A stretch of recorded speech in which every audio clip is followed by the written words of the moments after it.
ati jirtu otuu ati jirtu otuu ati jirtu otuu ati jirtu otuu ati jirtu lafa irratti bineensi nyaatu otuu ati jirtu otuu ati jirtu otuu ati jirtu otuu ati jirtu.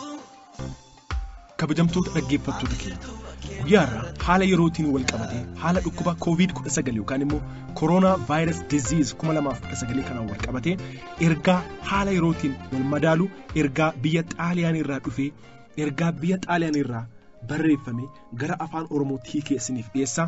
ergaan kun haala yerootiin wal qabatee haala dhukkuba koronaatiin wal qabatee barumsa guddaa kenna jedhee waan amaneef isiniif dhiyeessuu barbaade sagantaa reediyoo kanarratti ergaa biyya xaaliyaan irraa dhufe kana dhaggeeffadhaa irraa baradhaa ariitiidhaan immoo waliin gahaa of eeggannaadhaaf baay'ee nu gargaara. ergaan kun jiraataa biyya xaaliyaan irraa afaan ingiliziitiin barreeffame miidiyaa hawaasaa irratti maxxanfame. biyyi xaaliyaanii biyyoota addunyaa hundumaa caalaa yeroo ammaa kana vaayirasii koroonaa kanaan miidhamni du'aa baay'een irra gahee jira. hamma ammaatti uummata kuma baay'ee dhabdee jirti. haga ammaatti namoota baay'eetu dhukkuba kanaan faalamee jira. namoota baay'eetu immoo dhukkuba kanaan du'ee jira. ergichi akkas jedhee jalqaba. ani biyya xaaliyaan magaalaa miilaan jiraadha.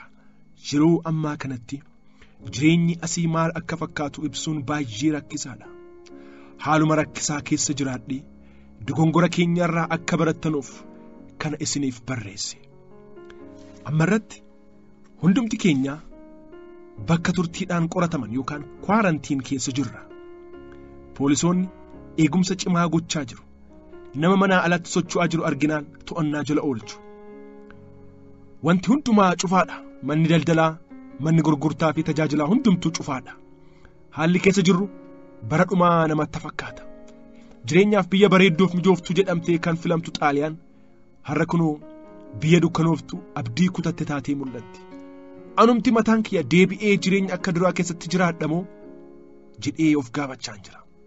akka duraatti jiraadha abdiin jedhu na jalaa dukkanaa'eera. ummatni bitaatti galeera. gadda guddaadhaan mataa gad buuseera. abdii kutachuudhaan wanti kun hundinuu eessaa akkatti dhufe yaadee deebii dhabee abjuutti fakkaatee balbala cufatee mana taa'aa jira. mana tee'aa jira. guyyaan hamaan kun garuu callisee yookaan callisee hin jalqabne.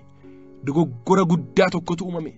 jalqabumaan yeroo vaayirasiin koroonaa COVID-19 xaaliyaan seenetti vaayirasichi akka biyyattii seene ogeessota fayyaatiin qaama mootummaatiin himamaa ture. garuu namoonni hundumtu akka wanti tokko hin uumamnetti jireenya isaanii of eeggannaa malee akkuma duraa itti fufan. ummanni gara hojii deemuu hin dhiisne. gara bakka bashannanaatti naannoo namni itti baay'atu deemuu itti fufe. osoo gorsiif akeekkachiisni kennamu ummanni garuu adeemsa sirriin taane kana cimsee itti fufe. kunooti gaa bu'aansaa akkuma amma argitanu kana ta'e. har'a biyya keenya xaaliyaanitti edhegaa namtichi. har'a biyya keenya xaaliyaanitti namoota baay'eetu du'a. dhibbootaan kumootaan kan lakkaa'amantu guyyaa guyyaadhaan du'aa jira.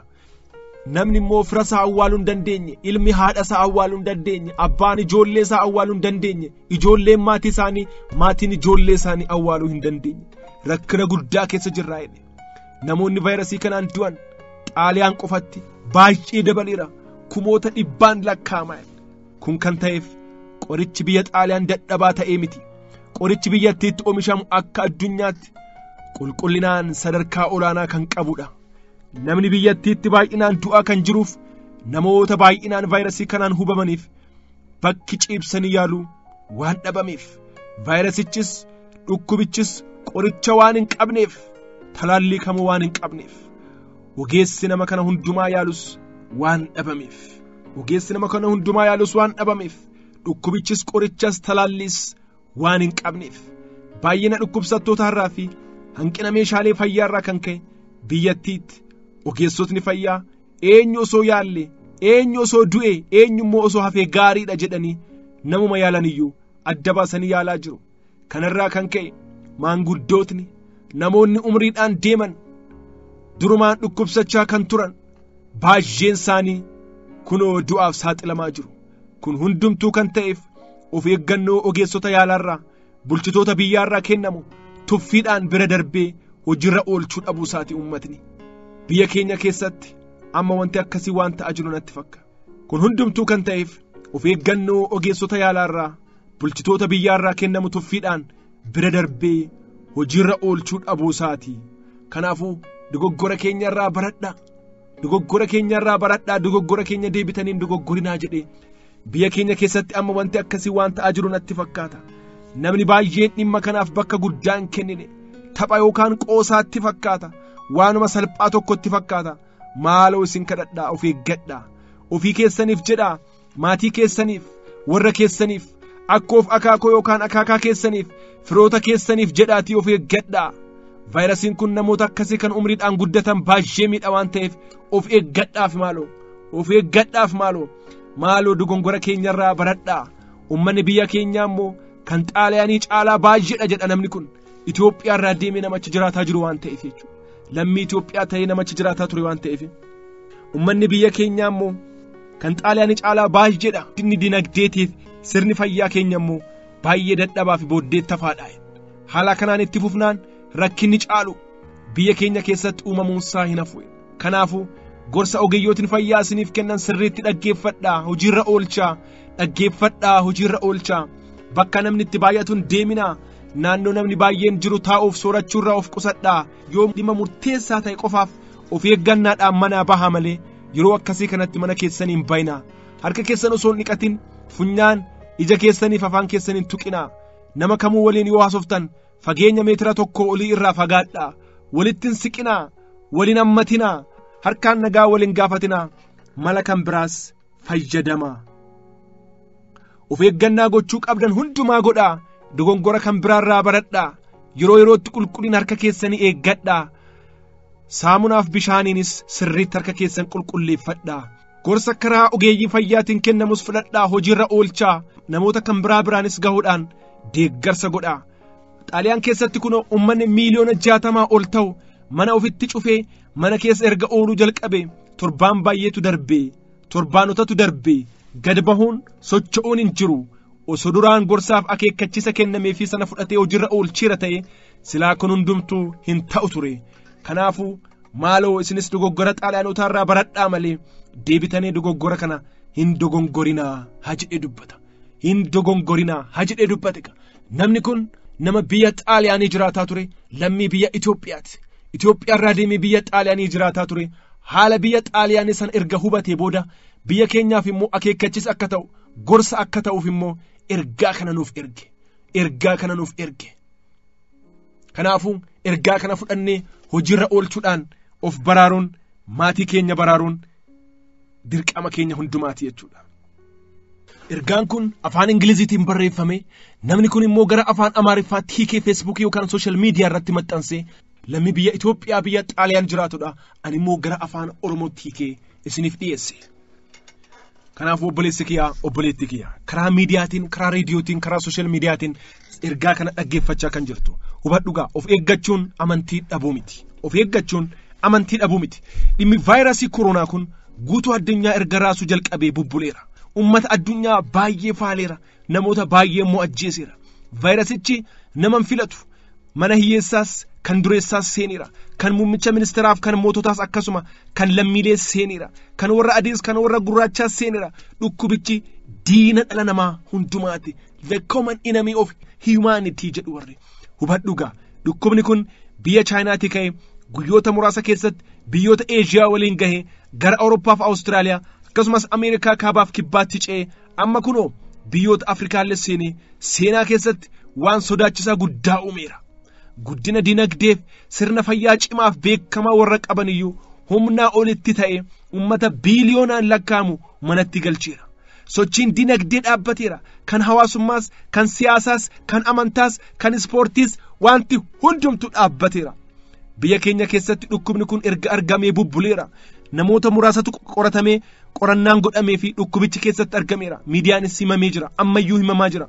Garuu namootni muraasni miidiyaadhaan himaman sun kan qorannaan godhameef muraasa keessaa akka argaman beekuun barbaachisaadha.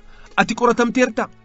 fagoo osoo hin deemin torbaan lama darbee kana keessatti nama meeqaan wal argaa oolle, nama meeqa nagaa gaafachaa oolle, nama meeqa qufa of haxxifatu meeqatu konkolaataa hospitaala gabaaf bakka namootni walitti qabamanitti ilaalaa oolla. Dhukkubichi aga guyyaa 14tti of dhoksuu danda'a. Dhokatee nama keessa turuu danda'a aga torbaan lama haga guyyaa 14. Eenyu fayyaa akka ta'ee fi eenyu akka bilisa ta'e hin beekamu.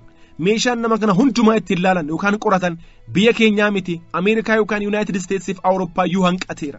Biyya keenya dinagdee reefuu guddachaa jiruu fi sirna fayyaa boodatti hafaa qabdu. Kana dhiisiiti warruma addunyaa hoogganaa jiran iyyuu humnaa olitti ta'ee gitintiraa jiran. Kanaaf egaa dubbiin beekaa dhibde wallaalaa mataa dhiitessiti kan jedhamuuf. Kanaafuu maal wayyare deebiinsaa gabaabaadha wal dhagahuu wayya. Kanaafuu maal wayyare yoo itti wal dhagahuu wayya. Dogoggora Xaaliyaanii irraa, Ispeen irraa, Ameerikaa faarraa, Ingiliz, Jarman faarraa barachuu wayya. Isaan kun dhukkuba Chaayinootaati. Nun argatu, nun dhaggatu jedhanii osoo jedhanu akkuma lolaa tasa dhufee isaan haxaa'e. Kun amma gara biyyoota Afrikaa baay'eettis faca'eera. Biyyoonni asii olitti maqaa tuqne sun immoo maaloo dogoggora keenyarraa baradhaa, if eeggadhaa jechaa jiru. Maaloo ufaa eeggannu. Ogeeyyoota fayyaa nuuf jedhanii lubbuu isaanii riskii guddaa keessa galchaa jiranuuf haa yaadnu. Gorsaaf akeekkachiisa isaan nuuf kennan hundumaa haa dhaggeeffannu. Qajeelfama mootummaaniif dhaabbileen amantaa nuuf kennanu haa dhaggeeffannu. Ogeeyyootni fayyaa, gaggeessitoonni waldaa fi mootummaa nu caalaa hubannaa fi beekumsa qabu. Maaloo gorsaaf akeekkachiisa kennamu dhageenyee hojiitti haa hiiknu. Waraabessa darbeen sareen dutte akkuma jedhamu akka hin taane ammumarraa jalqabne hojiirra haa oolchinu. Warri gorsaaf akeekkachiisa kennamu didanii itti deeman gorsa didduun du'a hin diddu ka jedhan irratti raawwatamee ilaalaa jirra. Soogiddaa ofii yoo jette mi'aayi jedha. Of eeggannaa gochuun amantii dhabuu miti. Of eeggannaan si golgaa, of eeggannaan si dhoksaa, hubannaan immoo si eegaa jedha. Kitaaba fakkeenyaa boqonnaa 2 lakkoofsa 11 irratti. Kanaafuu gaa ati gorsaaf akeekkachiisa siif kennamu fudhadhu, of eeggadhu, gahee keetti ba'i. Gorsa kana immoo hiriyoota keetiinis ga'i, isaanis dammaqsi. Waaqayyo Gooftaan kee immoo eegumsa isaa siif haa baay'isu. Inni si eegu kan hin rafne, rafuu dhiisi kan hin mugne. Faarfannaa 121 irratti akkuma ibsametti tiksee keeti inni. Hin rafus hin mugus, inni kun tiksee kee siif haa ta'u. Ameen. Maqaa Gooftaa Yesuusiin kan dhaloota raasu kun sin argatin. Dhukkubni baraa kun dhiiga Yesuus Kiristoosiin chaappeffamuu kee argee sirra haa darbu. Hamaan kamuu sin argatin. Gooftaadhaan eegame. Ameen. Maqaa Gooftaa Yesuus Kiristoosiin. Ameen.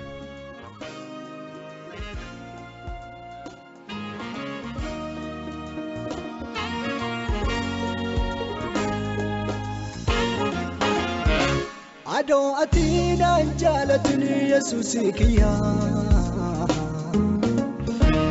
Adoo ati naan jaalatini. Adoo ati naan jaalatini fayyisaa kiyyaa. Adoo ati naan jaalatini. Ani silaa badee dhabee ookanii. Kanii banne harki kee naqabee. Ani silaa badee ture kalee. Kanii banne harki kee naqabee. Jaalala tolaati keeti jaalalli. Jaalala tolaati keeti jaalalli. Jaalala tolaati keeti jaalalli. Agafannootti keeti jaalalli. Agafannootti keeti jaalalli. Waaqayyo si haa eebbisu, si haa eegu. Waaqayyo fuula isaa siif haa ibsu, siif haa araaramu. Waaqayyo fuula isaa gara kee haa deebisu, nagaa isaas siif haa kennu. Nagaa isaas siif haa baay'isu. Maqaa Gooftaa Yesuus Kiristoosiin. Ameen. Waaqayyo hunduma keessan, jireenya keessan, bara keessan haa eebbisu. Hojii keessan, fuuldura keessan, karoora keessan hundumaa haa eebbisu. Iddoo jirtanitti isaan eegama. Karaa isaatti immoo jabaadha. Sagantaa keenya kana yeroo hundumaa immoo dhaggeeffachuu itti fufa. Ani kan isin waliin ture obboleessi keessan Wondmagegn Udessa Bidireeti. Anaafis kadhadhaa, anis immoo isiniif kadhadhaa. Gooftaan bara keessan jireenya keessan dachaan haa eebbisu. Namoonni kan biraa sagantaa keenya kan akka dhaggeeffatan sheer godhaa fi wangeelatti himaa, wangeelatti dubbadhaa. Sagantaa fudhattan karaa miimooriitiin, karaa sooshaal miidiyaatiin sheer godhaa fi wal qaqqabsiisaa. Wangeela waliin hojjenna, waliin jiraannaa, waliif jiraannaa, wangeelaaf jiraannaa. Eegumsi Waaqayyo bara baraan isiniif haa baay'atu. Yaada qabdan immoo karaa lakkoofsa moobaayilii 09 13 71 08 68 na dhaqqabsiisa. 09 13 71 08 68 na dhaqqabsiisa. Eebbifamaa. Gooftaan eebbasaa, nagaasaa, ayyaanasaa dachaan isiniif haa baay'isu. Baay'ee isin jaaladha. Eebbifamaa dachaan ammayyuu horaa bulaa deebana.